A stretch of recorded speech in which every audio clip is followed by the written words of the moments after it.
Hi there, welcome to the Ching Cafe. My name is Belinda Dubston.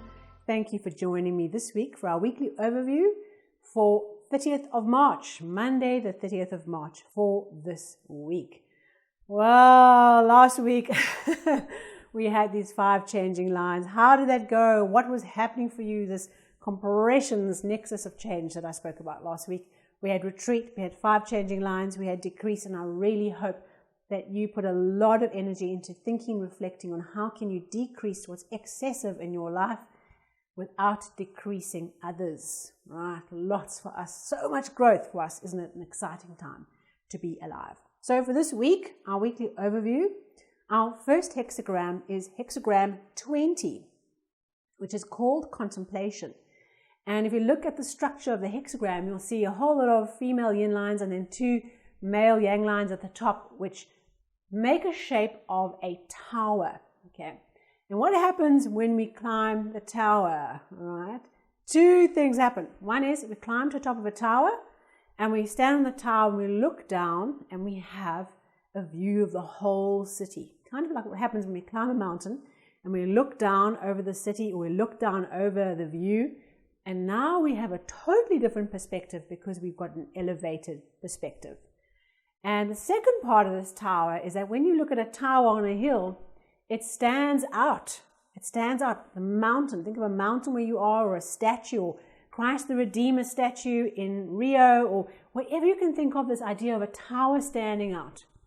You know, the Burj Khalifa, these are towers standing out. And what happens is a tower attracts your attention and stands out like a beacon.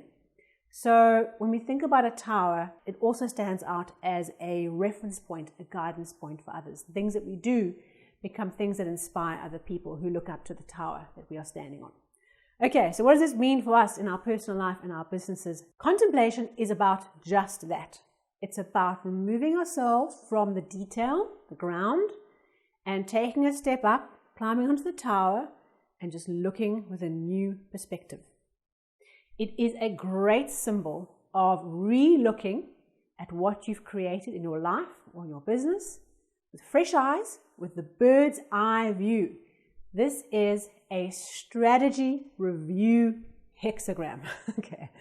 So if you have not done your strategy for the year, I know there's a lot of chaos going on in our world, but this is an opportunity to withdraw, to re-look, and to see with new eyes, because we are seeing from an elevated perspective.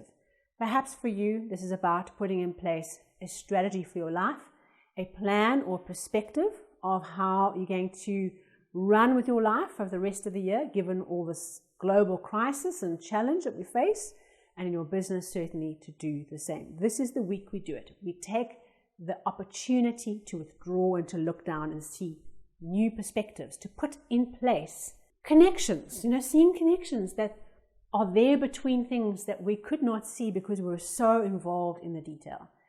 And what I think is so amazing about the I Ching, given our current circumstances, given the forced retreat we've had over the last 2 weeks and the focus on decrease, what an amazing story that after retreat and decrease last week, we are now having the opportunity to relook at things.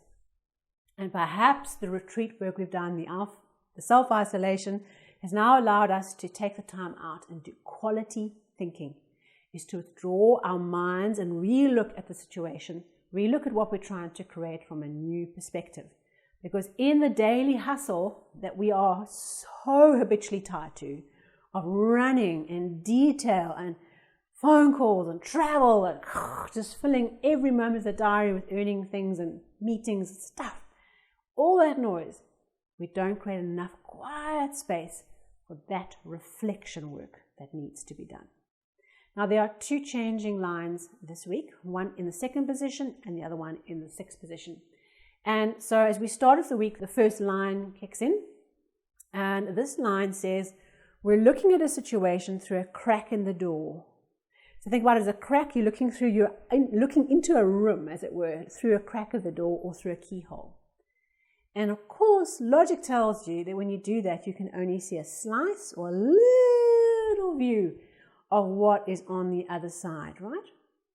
But the changing line says it's about how we relate to the fact that we have only a small understanding of the issue. So, the advice for the changing line, what we're asked to focus on this week, is when we look through the crack in the door, we look through the keyhole, is not assume that what we can see is the whole picture. Because you understand, right, logically, that when you look through a keyhole, you're only seeing one little part of the room. There's a whole part of the room you can't see.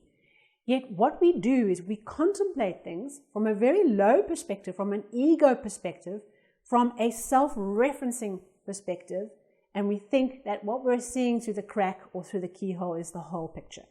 So for all of us this week, we have to face a situation or have to challenge ourselves that something that we're looking at, a perspective that we think is the whole truth, nothing but the truth, is actually but a partial slither of the whole picture. So let's not make assumptions this week that what we think something is something, particularly when we're looking into someone else's life and we're making judgments about what they're doing or not doing. So this is the key warning for that line, is for us to develop and grow up a bit around our own egotistical reactions with what we think is happening. And then the next changing line is wonderful in the 6th position. It says, the contemplation that we have undertaken allows us to see the bigger picture. So we're encouraged, number 1, to let go of seeing things through a keyhole. And number 2, the opportunity, the energy is here for us to re-look at our situation, our life, our business, from a much bigger, much deeper point of view. And what that does, it brings so much flow back into what we're doing once we climb down the tower. So very interesting for us this week that we are needing to relook at our world. I mean, think about what's going on. Think about what we are thinking about now that we were not thinking about in December. The way we are perceiving our interconnectedness as a species, our interrelationship with climate, the dolphins returning to Venus. I mean, it's just staggering. So as we take a step back, as we contemplate, our task this week is to not think that what we see through the keyhole is the whole truth. It's our egotistical interpretation of what's happening.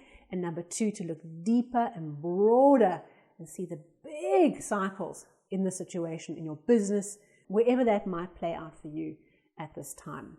And then our outcome hexagram, or our relating second transforming hexagram for this week, is hexagram 29, the abyss. So we have water above water as a structure of the hexagram, which also called danger over danger, a doubling of danger, and really speaks directly to an experience being in a flow of change of a lot of risk, a lot of uncertainty, and a lot of challenge. And what the I Ching says is, what do we focus on? We do not cling to the side of the ravine as the water is barreling down, okay? We're thinking about a big ravine with water coming down at a rapid rate. There's danger. What we don't do is cling on to the side of the cliff with all our might. We just let the water take us. That is the way we get out of the abyss, out of the dangerous ravine. So, in our businesses, in our personal life, there is a lot of challenge, right? This week does bring challenge. We're in a time of challenge. We're in a time, a global experience of challenges we couldn't possibly understand or perceive. Our task is to feel the fear of the risk and let it go and go with the flow, all right? Feel the fear and do it anyway. Very good words of advice for this hexagram. So we're all facing challenges. We're all facing a massive surge of things where we have to bring our best self and we have to deliver the goods and we have to take on the challenge and we have to just be our best selves. Now is the moment to be our best selves and to give it horns. Let the flow take us.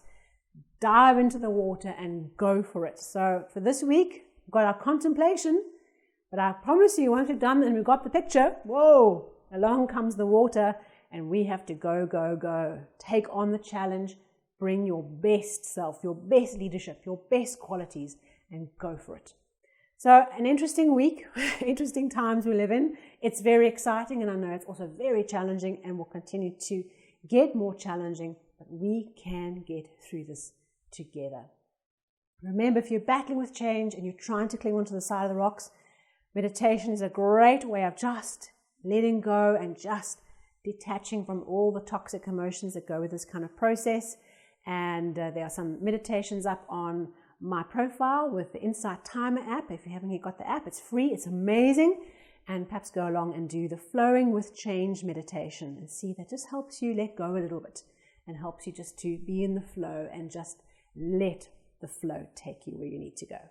Thank you so much. See you on Facebook, Instagram, Twitter, wherever is your choice of connection at this time, and have a really safe but very exhilarating, challenge-filled, growth-filled week after good contemplation. Thank you so much.